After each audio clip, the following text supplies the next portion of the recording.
Welcome to CoreLogic's Housing Market Update for June 2020, brought to you on behalf of Credit Union SA. It's great that as a nation we've flattened the virus curve back to virtually nothing over the past month, and subsequently many of the social distancing policies that have impacted on housing markets and economic activity have either been relaxed or lifted. Some states have opened up their borders, and in most areas the number of home sales has shown a substantial improvement relative to the sharp fall in April. The downwards pressure on home values became more broad-based in May. The National Home Value Index was down by 0.4% over the month, with 5 of the 8 capital city regions recording a fall in values.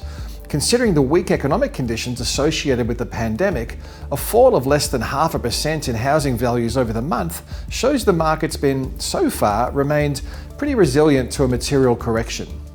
With restrictive policies being progressively lifted or relaxed and economic conditions showing some early signs of improving, the downwards trajectory of housing values could be milder than we first expected. Across the state capitals, Melbourne's housing market has posted the largest falls over the month, down by 0.9% in May, following a 0.3% reduction in April. Values were also down over the month in Perth, in Sydney, Brisbane and Darwin, but they rose in Adelaide, Hobart and Canberra. Regional markets have been more resilient to value falls, with the combined regionals index holding firm through May. Although housing values are currently slipping or stabilising, recent history implies that most homeowners have some level of buffer that will help to protect against negative equity. National home values remain 8.3% higher than they were a year ago, with Perth and Darwin the only capital cities where values remain lower than at the same time last year. The high annual capital gains is mostly attributable to the earlier growth trajectory of housing values across Sydney and Melbourne, with the remaining capitals showing a more sustainable history of price rises.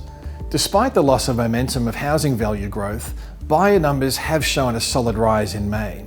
After housing market activity fell by around 1/3 in April relative to March, sales activity bounced back by an estimated 18.5% in May. Housing market activity remains well below average, however. The rise in sales through May coincides with a consistent rise in consumer sentiment and eased social distancing policies through the month. With consumers feeling more confident, households are better equipped to make high commitment decisions such as buying or selling a home. A lift in housing market activity should also support broader economic activity, with housing turnover providing a positive flow-on effect to other sectors including the retail sector, construction and banking. Improved confidence is also flowing through to a rise in new listing numbers. The number of fresh property advertisements bottomed out at an historic low in early May, with the rolling 28-day count up 22% compared with the end of April. Although new listing numbers are trending higher, the total listing count, which includes new listings as well as relisted properties, has continued to trend down, implying a healthy rate of absorption as buyers become more active. The relationship between new listing numbers and total listings will be a key trend to watch. If total stock levels become elevated, this indicates that supply levels are outweighing demand. Currently, this doesn't look to be the case. Auction market indicators provide another confirmation point of improving conditions. The combined capital city clearance rate bounced back from a low of about 30% in April to nearly 63% in the week ending 24th of May. As policies preventing open homes and on-site auctions eased during May, there was a clear improvement across auction markets. We've seen a sharp reduction in the number of auctions being withdrawn, and more vendors are testing the market under auction conditions rather than accepting an offer prior to the auction. Adelaide was one of the few housing markets to record a rise in housing values through May. Over the month, the Adelaide market recorded a rise of 0.4%, with house and unit values recording a similar lift. The strongest conditions over the month came from the western suburbs, where values were up 1.1% in May, while the more affordable northern suburbs were the only sub-region to record a drop in home values, down 0.2% in May. Overall, the Adelaide housing market looks to be tracking with relative stability following a period of moderate gains through late 2019 and early 2020. Historically, the Adelaide dwelling market has seen less volatility than larger, more expensive capital city housing markets. This stability in asset growth, coupled with relatively strong yields, are a draw card for the dwelling market. However, headwinds for the market include weak labour force conditions, with South Australia presenting the highest rate of seasonally adjusted unemployment in April at 7.2%. Overall, the broad theme we're seeing in much of the housing data is a mixture of resilience and recovery. In the context of weak economic conditions and the broader COVID-19 related disruption, housing values have been relatively resilient through May. If history is anything to go by, housing values have generally weathered periods of extreme uncertainty quite well, and the trend to date looks very similar. Buying and selling activity was heavily impacted in April, but the month of May saw this trend reverse in line with a flattening of the virus curve, eased social distancing measures, and improved consumer sentiment.